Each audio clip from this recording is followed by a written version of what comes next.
দেখো অ্যালুমিনিয়াম 3+, তাহলে তার অ্যালুমিনিয়ামের মাথার উপরে পজিটিভ চিহ্ন কয়টা? 3টা না? তাহলে 3+ দ্বারা বোঝাচ্ছে অ্যালুমিনিয়াম 3টা ইলেকট্রন দান করছে। 3+ দ্বারা বোঝাচ্ছে অ্যালুমিনিয়াম 3টা ইলেকট্রন দান করছে। শুধু প্লাস মানে একটা দান করা, 2+ হলে 2টা দান করা, 3+ হলে 3টা দান করা। তাহলে অ্যালুমিনিয়াম এখানে কি করলো? 3টা ইলেকট্রন দান করলো। দেখো অ্যালুমিনিয়াম 3+ এর মধ্যে অ্যালুমিনিয়ামের পারমাণবিক সংখ্যা হচ্ছে 13, এটা আমরা জানি। তারপর হচ্ছে প্রোটন সংখ্যা হচ্ছে তার 13, কারণ পারমাণবিক সংখ্যা যত হবে প্রোটন সংখ্যাও তত হবে। এবার আসলে ইলেকট্রন সংখ্যা কত হবে? স্বাভাবিক অবস্থায় ইলেকট্রন কয়টা থাকবে? 13টাই থাকবে না? কারণ দেখো প্রোটন সংখ্যা আর ইলেকট্রন সংখ্যা কি স্বাভাবিক অবস্থায় সমান, তবে সে কি করলো? 3টা দান করছে না? তাহলে যতগুলো দান করছে ততগুলো কি কমে গেছে? তাহলে কি বিয়োগ হয়ে যাবে না?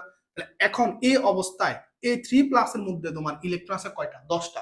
মনে রাখবা, যতগুলা প্লাস থাকবে ঠিক ততগুলো তুমি বিয়োগ করে দিবা।